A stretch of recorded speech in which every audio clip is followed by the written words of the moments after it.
Tonight, new details are emerging in the investigation into a teen's deadly fall from a local attraction. Investigators released hundreds of pages of documents after 14-year-old Tyre Sampson died after falling from the Orlando FreeFall ride at Icon Park. News 6 investigator Maris Badcock joins us now live in the newsroom with a new discovery. Well, some of the biggest revelations, according to the ride's general manager, the training documents and safety inspection records had been doctored, written up after 14-year-old Tyre Sampson died when he fell from Orlando FreeFall. These are the same records that were turned over to state investigators. After 14-year-old Tyre Sampson fell to his death while riding Orlando FreeFall, a massive statewide investigation began. The department's investigation also revealed there was minimal training conducted on the ride.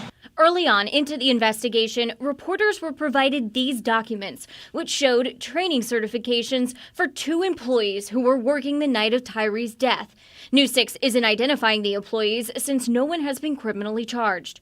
But News 6 has now learned these documents were signed and dated after Tyre's death in March, not in February, as the dates on the document suggest. The revelation comes from Orlando FreeFall's general manager, who told investigators during his testimony that he realized the training documents had been doctored because one of the employees was not even working for him when the training on the document allegedly occurred.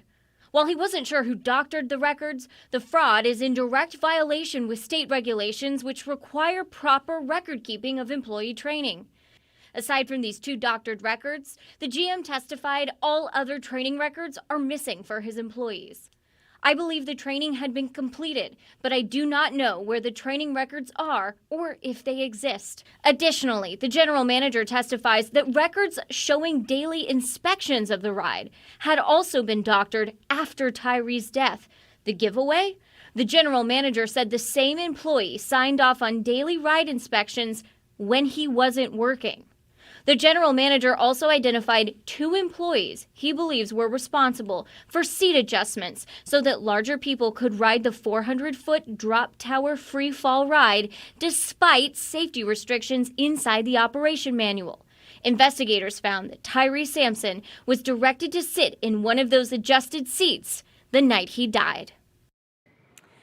Yesterday, we learned that employees were trained to put larger people into the adjusted seats so that they could ride the drop tower, and despite weight or safety concerns. The state's findings have been forwarded to the Orange County Sheriff's Office for their review to see if any criminal charges are warranted.